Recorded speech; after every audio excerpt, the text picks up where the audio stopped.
কচু খান না এমন লোক খুবই কম আছে। আসসালামু আলাইকুম, সবাই কেমন আছেন? আশা করছি সবাই ভালো আছেন। সো কচু খায় না এমন লোক খুবই কম আছে। কচু শাক এবং কচু জাতীয় জিনিস আমার খুবই পছন্দ। আর এই কচু খেলে কার কার গলা ধরে সেটা অবশ্যই কমেন্ট বক্সে জানাবেন। আমার কিন্তু গলা একটুও ধরে না, যত মানে ধরা কচুই হোক না কেন আমার গলা ধরে না আলহামদুলিল্লাহ। সো আবার দেখা যায় কিছু মানুষ আছে যে কচুর সাথে টক খেলো তারপর গলা ধরে, কিন্তু আমার কিন্তু এটা হয় না। আমার টক খেতে হয় না, তারপরও আলহামদুলিল্লাহ গলা ধরে না। আপনাদের ভাই কিন্তু গলা অনেক ধরে, সে টক দিয়ে খেলেও তার গলা ধরে। তো এরকম অনেক মানুষ আছে আর কি। তো যাই হোক, আমি আজকে শুধু কচুটাই রান্না করব। আর কালকে রান্না আছে, মানে কালকের কিছু খাবার আছে, তরকারি, সেই জন্য শুধু একটা আইটেমই করব আজকে। কারণ খাবার নষ্ট করা, অপচয় করা এগুলো ভালো না, এগুলো খুবই খারাপ ইসলামের দৃষ্টিতে। কারণ কত মানুষ রাস্তাঘাটে না খেয়ে আছে, আর আমরা যদি খাবার ফেলে দিই তাহলে কি হবে বলেন।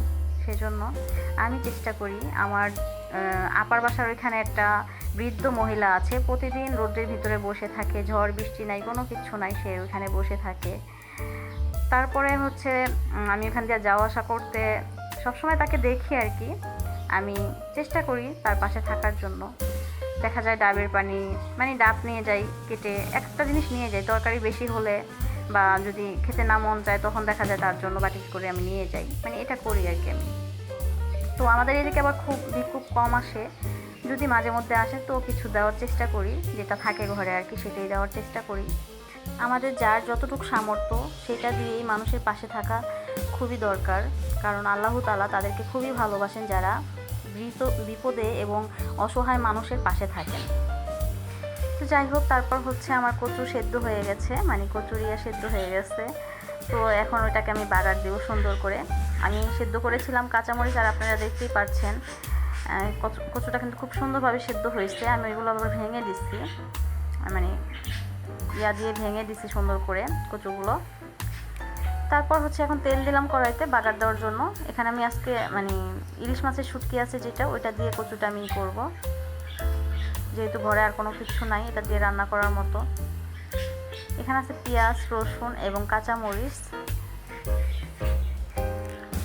অনেক দিন পরে কচু খাচ্ছি, মানে কচু কিন্তু সহজে আনা হয় না, তার গলা চুলকায় দেখা সে সহজে আনে না। তো আজকে বলছি হঠাৎ করে, তারপর নিয়ে আসছে। তো ঘরে চিংড়ি মাছও নাই, ইলিশ মাছও নাই, এই জন্য ভাবলাম ইলিশ মাছের যেহেতু একটা মাথা পড়ে আছে ফ্রিজে, তো সেটাই আমি আর কি, মানে শুটকি, সে নোনা শুটকি, সেটাই আমি আর কি কেটে নিয়েছি, কেটে ধুয়ে নিয়েছি। তো এরপর হচ্ছে এখানে আছে আদা বাটা, জিরে বাটা, রসুন বাটা এবং গুঁড়ো হলুদ, লবণ, এগুলো সব আমি একটু ভালোভাবে মিলিয়ে নিচ্ছি।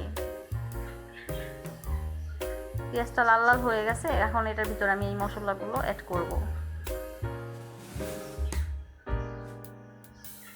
আর এইভাবে কচু রান্না করলে কিন্তু অনেক মজা লাগে। আমি শুধু আজকে কচু দিয়েই ভাত খেয়েছি, মানে কালকের তরকারিটাও আমি আজকে ধরতে পারিনি, কারণ আমার এটাই এত ভালো লাগছে, মানে আর আমি অন্য কোনো কিছু নিইনি। তো ভাবলাম রাত্রে ওই তরকারিটা শেষ করব,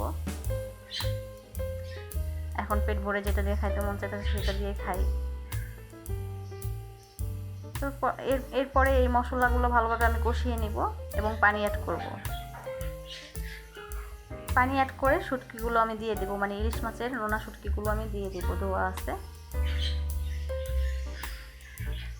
দেখতেই পাচ্ছেন। এখানে কিন্তু বড় একটা নোনা ইলিশ মাছ ছিল, সেটারই মাথা। ভাবলাম এটা দিয়ে দিই, শেষ হয়ে গেছে, একটু ছিল।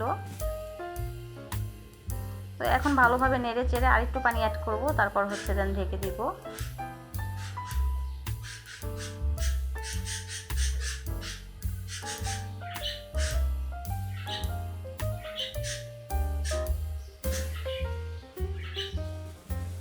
আমার পাখি কিচিমিচির শব্দ খুবই ভালো লাগে। পাখিকে আবার ডিম পাড়ার জন্য হাঁড়ি দিয়েছি, সেই বাচ্চা পাখিগুলো আমার বড় হয়ে গেছে আলহামদুলিল্লাহ, এখন ওরা ডিমও পারবে।